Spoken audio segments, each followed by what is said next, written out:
Welcome to మీనేస్తం. Upcoming రివ్యూలోకి వెళ్ళిపోదాం. విహారీ ఆఫీస్లో మీటింగ్ స్టార్ట్ అవుతుంది. క్లయింట్స్కి విహారీ చెప్తూ ఉంటారు. కరెక్ట్గా లక్ష్మి అప్పుడే కాన్ఫరెన్స్ హాల్కి చేరుకుంటుంది. ఇక్కడ మీ బాస్ ఎక్కడున్నారు అని అడుగుతుంది. ఒక్కసారిగా ఆ గొంతు వినగానే విహారీ పైకి లేస్తారు. ఎవరు మీరు అనేసరికి లక్ష్మి షాక్ అవుతుంది. అచ్చం విహారీ గొంతులాగే అనిపించి, మా తమ్ముడు హర్షకి 5 లక్షల చెక్కు ఇచ్చారంట కదా, వాళ్ళ బాస్ మీరే కదా అని అంటుంది. ఇక లక్ష్మి గొంతు విని ఒక్కసారిగా షాక్ అయిపోతారు విహారీ. అక్కడున్న క్లయింట్స్ అంతా ఆశ్చర్యంగా చూస్తూ ఉంటారు. ఇంతలో ఇక అంబికా సుభాష్కి డౌట్ వస్తుంది. ఏంటి అంబిక, ఎవరో అనుమతి లేకుండా కాన్ఫరెన్స్ హాల్కి వెళ్ళిపోయారు, మనమేమో కరెంటు పోయిందని బిల్డప్ ఇచ్చాము అనేలోపు ఇక విహారీకి ఎవరు మీరు అని అడుగుతారు. ఇక ఒక్కసారిగా ఆ గొంతు వినగానే లక్ష్మికి అర్థమవుతుంది. అంటే ఇది అచ్చం విహారీ గారి గొంతులాగే ఉంది. ఇక్కడ విహారీ గారు ఎందుకు ఉంటారు? ఇదిగోండి మీకు 5 లక్షల చెక్కు ఇవ్వడానికే వచ్చాను, తరువాత మాట్లాడుకుందాము. ఇక్కడ ఏదో మీటింగ్ జరుగుతున్నట్టుంది, నన్ను క్షమించండి, నేను ఇలా రాకూడదు. అలాగే ఈ కంపెనీ పేరేంటో తెలుసుకోవచ్చా అనగానే ఇది హరికృష్ణ ఎంటర్ప్రైజెస్ అని అంటారు విహారీ. ఇక లక్ష్మికి క్లియర్గా అర్థమవుతుంది.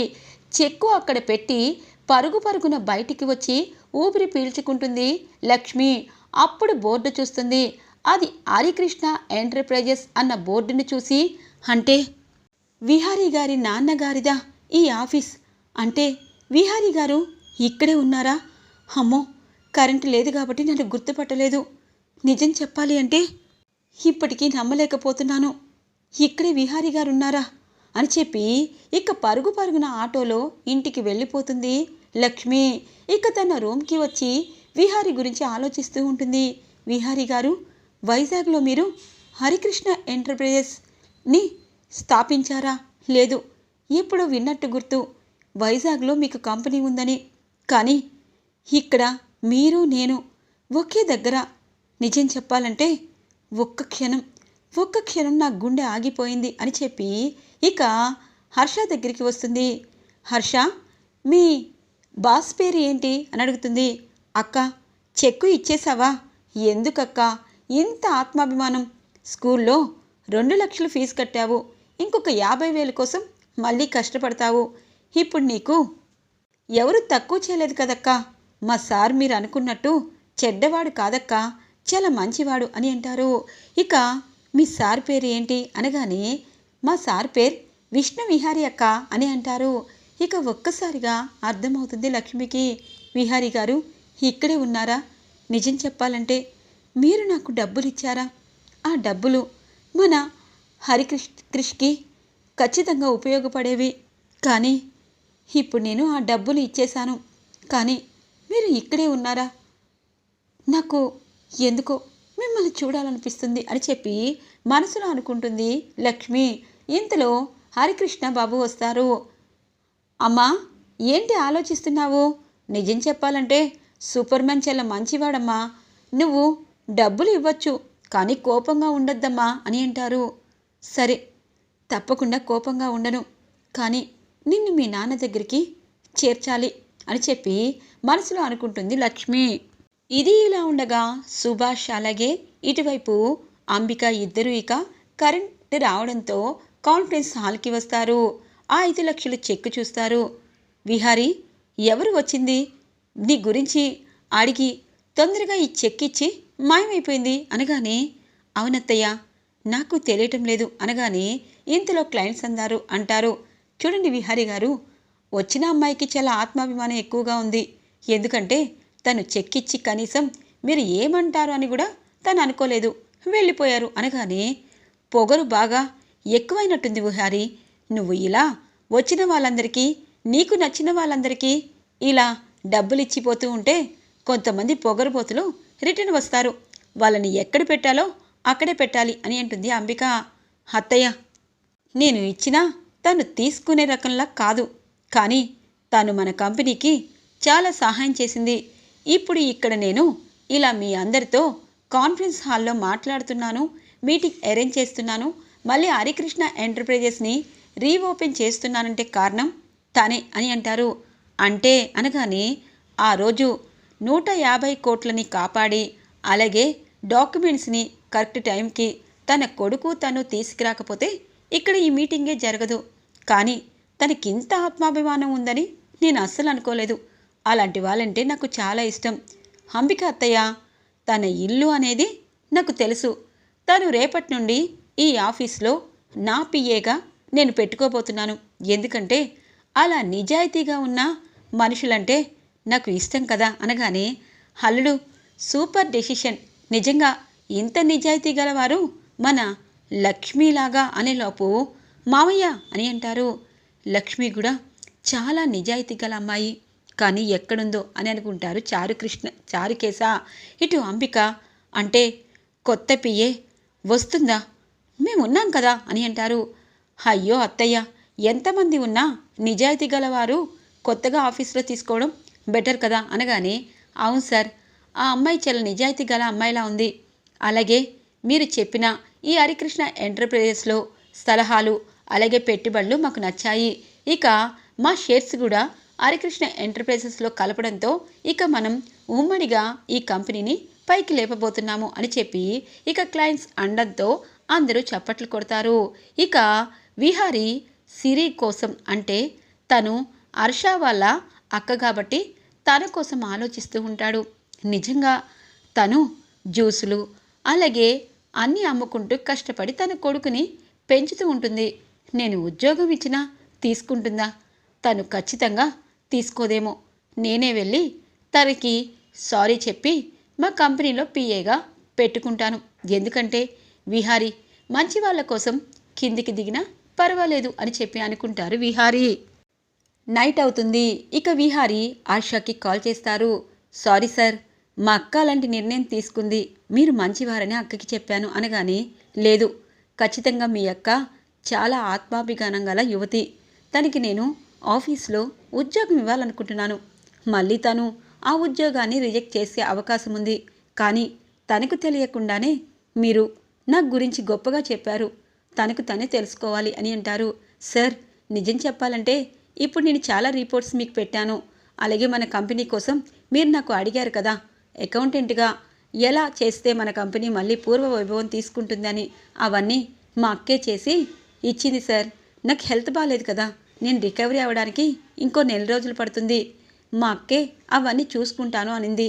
తను ఇప్పుడు చాలా అంటే చాలా షేర్ చేశారు. అవన్నీ ఒకసారి చూసుకొని మీకు ఏదైనా నచ్చకపోతే మళ్ళీ రిటర్న్ చేయండి అని అంటారు. ఇక విహారీ అవన్నీ చూసి చాలా బాగా చేశారు. తనకి ఇంతకు ముందు ఏదైనా ఆఫీస్లో వర్క్ చేసే అలవాటుందా అని అంటారు. ఏమో తెలియదు సార్ అనగానే, సరే, నీ వర్క్ అంతా మీ అక్క చేసి పెడుతుంది అంతే కదా, ఓకే అని అంటారు విహారీ. ఇక అటువైపు నుండి అక్క ఓకే అని అన్నారు. ఇక విహారీ తన పనిని మెచ్చుకున్నట్టు అర్థమైన లక్ష్మికి, విహారీ గారు, ఇలాగైనా మీకు నేను సహాయం చేస్తాను అని చెప్పి మనసులో అనుకుంటుంది లక్ష్మి. మొట్టమొదటిసారిగా విహారీ మనసులో చాలా సంతోషంగా అనిపిస్తుంది. చాలా బాగా వర్క్ చేసి నాకు పంపించారు హర్ష వాళ్ళ అక్క. నిజంగా తను వస్తే ఎంత శాలరీ అయినా ఇవ్వచ్చు, కానీ తను డబ్బు మనిషి కాదు కదా అని ఆలోచిస్తూ ఉంటే ఇంతలో సిరిపాప వస్తుంది. నాన్న, ఈరోజు నేను స్కూల్లో జాయిన్ అయ్యాను. నాకు బుక్స్ అలాగే యూనిఫామ్ అన్నీ ఇచ్చారు అనగానే, ఓ అవునా అని అంటారు. నాన్న, ఈరోజు మీ ఆఫీస్లో కూడా మీటింగ్ బాగా జరిగిందంట కదా అని అంటుంది. అవును అనగానే, సరే నాన్న, మీకు ఇష్టమైన వంట అమ్మ ప్రిపేర్ చేశారు అని చెప్పి అంటారు. అమ్మ ఎవరు అని అంటారు. అదేంటి నాన్న, అమ్మ ప్రిపేర్ చేశారు, రండి భోంచేయండి, మాతో పాటు భోజనం చేస్తే హ్యాపీగా ఉంటుంది. ఈరోజు నేను స్కూల్లో జాయిన్ అయ్యాను కదా, నాకు హ్యాపీగా ఉంది. మీరు ఆఫీస్లో మీటింగ్లో సక్సెస్ అయ్యారు కాబట్టి ఇంకా హ్యాపీగా ఉంది. రండి నాన్న అని చెప్పి డైనింగ్ టేబుల్ దగ్గరికి తీసుకొస్తుంది సిరి. ఇక పద్మాక్షి అలాగే సహస్ర, అమ్మ బావ వస్తున్నాడు అనగానే, ఒరే విహారీ కూర్చోరా, ఈరోజు సహస్రే వంట చేసింది అనగానే, అత్తయ్య వంట ఎవరు చేశారనేది కాదు, అందరికీ నచ్చేలా చేయాలి అనగానే, బావా అలా అంటావేంటి? నేను ఈ మధ్య నీకోసం వంట చేస్తున్నాను అనగానే ఇక విహారికి సహస్ర చేసిన ద్రోహం గుర్తుకొస్తూ ఉంటుంది. ఇక సిరి నేను మా నాన్నకి వడ్డిస్తాను అని చెప్పి ఇక సిరిపాప విహారికి భోజనం కలిపి నోటికి అన్నం పెడుతూ ఉంటుంది. ఇక తన ప్రేమకి తరించిపోతున్న మనసులో మాత్రం బాధపడుతూ, ఇంతకీ నువ్వు తిన్నావా అని అంటారు. లేదు నాన్న, మీరు తిన్నాకే నేను తింటాను అనగానే ఇలాంటి పెద్దవాళ్ళ మాటలు మానేసే, రా నేను నీకు పెడతాను అని చెప్పి అన్నం నెయ్యి పప్పు వేసి పాపకి గోరుముద్దలు తినిపిస్తూ ఉంటారు. పద్మాకి లోపల కోపం వస్తుంది. వసే లక్ష్మి, నీ కూతురికి ఇదిగో వీడి కూతురు కదా, అందుకే ఇంత ముద్దుగా గోరుముద్దలు పెడుతున్నాడు. మొన్నటిదాకా దూరం ఉన్నా ప్రేమ దగ్గరికి రప్పిస్తుంది అని అనుకుంటుంది పద్మాక్షి. ఇక సహస్ర, అమ్మయ్య ఈ సిరి తక్కువది కాదు, వాళ్ళ నాన్నకి దగ్గరైపోతుంది అని చెప్పి ఇక సంతోషంగా చూస్తూ ఉంటుంది. ఇది ఇలా ఉండగా అంబిక అలాగే సుభాష్ ఇక నైట్ 9ంటికి ఇక హరికృష్ణ ఎంటర్ప్రైజెస్ దగ్గర మాట్లాడుకుంటూ ఉంటారు. రేపు దీనికి కొత్త స్టాక్ వస్తుంది సుభాష్. ఇక మీటింగ్ సక్సెస్ అయిందని అటువైపు విహారీ చాలా హ్యాపీగా ఫీల్ అవుతున్నాడు. అర్ధరాత్రి వేళ ఆ సరుకు రాగానే మనం ఆ సరుకుని కాల్ చేయాలి, మనుషుల్ని పెట్టావు కదా అని అంటుంది. ఓ అంబిక, ఇక్కడున్న మనుషులు మనకి ఎలాగూ కలవరు, కనీసం స్టాక్ అయినా కాల్ చేసేలా హెల్ప్ చేస్తారు ఇంకాసేపట్లో అనేలోపు, ఓకే రేపు ఈ హరికృష్ణ ఎంటర్ప్రైజెస్ ఫ్యాక్టరీ మొత్తం తగలబడిపోయి ఉండాలి, అప్పుడు విహారీ మరోసారి మందుకు బానిసవుతాడు అని అంటుంది అంబిక. అదే కదా మన ప్లాను. ఇక్కడ వర్కర్లు ఎంప్లాయీసు మన మాట వినరు, అందరూ చాలా న్యాయంగా ఉన్నారు. అలా న్యాయంగా ఉంటే మనం పని చేయలేము. ఇదే కరెక్ట్, ఇంకాసేపట్లో ఈ ఆఫీస్ తగలబడిపోతుంది అని చెప్పి అంటూ ఉంటారు. కరెక్ట్గా పాపం అప్పుడే చిన్నారి హరికృష్ణకి చాలా అంటే చాలా ఫీజు కట్టాలని చెప్పి ఇక లక్ష్మి స్నాక్స్ అలాగే చాలా దూరంగా వేరే ఊరికి వెళ్ళి వేసి బస్సు దిగుతూ ఉంటుంది. అబ్బా చాలా స్నాక్స్ అమ్మాను, అలాగే ఇలా ఒక 10 రోజులు అమ్మితే ఇక హరికృష్ణ ఫీజు వచ్చేస్తుంది, ఆ స్కూల్లో చదువుకుంటాడు అని చెప్పి మనసులో అనుకుంటూ ఉంటుంది లక్ష్మి. వస్తూ ఉంటే కరెక్ట్గా ఈ అంబిక సుభాష్ కనిపిస్తారు. ఇక హరికృష్ణ ఎంటర్ప్రైజెస్ చూసి అక్కడ ఆగిపోయి, నిజంగా ఇది విహారీ గారిదని తెలిసినప్పటి నుండి చాలా హ్యాపీగా ఉంది అని చెప్పి మనసులో అనుకుంటూ చూడగానే ఇక అంబిక సుభాష్ మాటలు తనకి వినిపిస్తాయి. ఒక్కసారిగా షాక్ అవుతుంది. అంబికమ్మ, నువ్వు ఇంకా మారలేదా? వైజాగ్లో వాళ్ళ నాన్నగారు స్థాపించిన కంపెనీని వృద్ధి చెందాలని చెప్పి విహారీ గారు పాటుపడుతుంటే ఇక్కడ కూడా మీరు కుట్రలు పన్నుతారా? చెప్తాను మీకు ఇలా కాదు అని చెప్పి ఒక పెద్ద రాళ్ళ దగ్గరికి వెళ్ళి ఆ రాయితో సుభాష్ని ఒక్కటిస్తుంది. అబ్బా అనగానే ఇంకొక రాయితో అంబిక మీద విరుచుకుపడుతుంది. ఇద్దరికి రాళ్లతో గట్టిగా కొడుతూ ఉంటుంది. ఇదేంటి, ఎవరు అనగానే, అమ్మో దెయ్యమేమో అంబిక, నిజం చెప్పాలంటే మీ అన్నయ్య దెయ్యమయ్యి అనగానే, నోర్మి సుభాష్, దెయ్యాలు ఇలా రావు అని అంటుంది. ఇంకా కొడుతూ ఉండగానే అక్కడున్న రౌడీలకి మనం ఇంకా పని చెప్పలేదు, అందరూ పెట్రోల్ పోసి అగ్గిపుల్లలు రెడీగా పెట్టుకున్నారు అని అంటారు సుభాష్. ఓకే వాళ్ళకి కాల్చండి అని ఒకే ఒక్క మాట అను అని అంటుంది అంబిక. కాల్చండి అనేలోపు జోరున వర్షం కురుస్తూ ఉంటుంది. అంబిక సుభాష్ ప్లాన్ని ఆ దైవమే అడ్డుకొని జోరున కుంభవృష్టి కురుస్తూ ఉంటుంది. పెట్రోల్ కొట్టిన చుట్టుపక్కల హరికృష్ణ ఎంటర్ప్రైజ్ పెట్రోల్ అంతా ఇక ఆ నీళ్ళల్లో పారి వెళ్తూ ఉంటుంది. లక్ష్మి అనుకుంటుంది, మంచి పని చేసిన వారికి ఆ దైవం ఎప్పుడూ తోడుగా ఉంటుంది.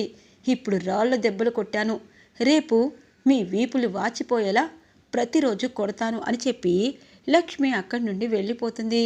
ఇక సుభాష్ అంబిక ఇద్దరు, అమ్మో ఈ రాళ్ళ దెబ్బలేంటి, ఈ వర్షం ఏంటి, నువ్వు చెప్తుంటే నిజంగా దేవుడే ఇలా చేసుంటాడు, అలాగే మనకి మా అన్నయ్య ఆత్మ వెంటాడుతుందా అని అంటుంది అంబిక. అదే నిజమేమో, పదాంబిక అని ఇద్దరు వెళ్ళిపోతారు. ఈరోజు రివ్యూలో ఇంట్రెస్టింగ్గా ఎండ్ అవుతుంది ఫ్రెండ్స్. రాబోయే రివ్యూ కోసం మా ఛానల్ని సబ్స్క్రైబ్ చేసుకోండి. Thanks for watching friends.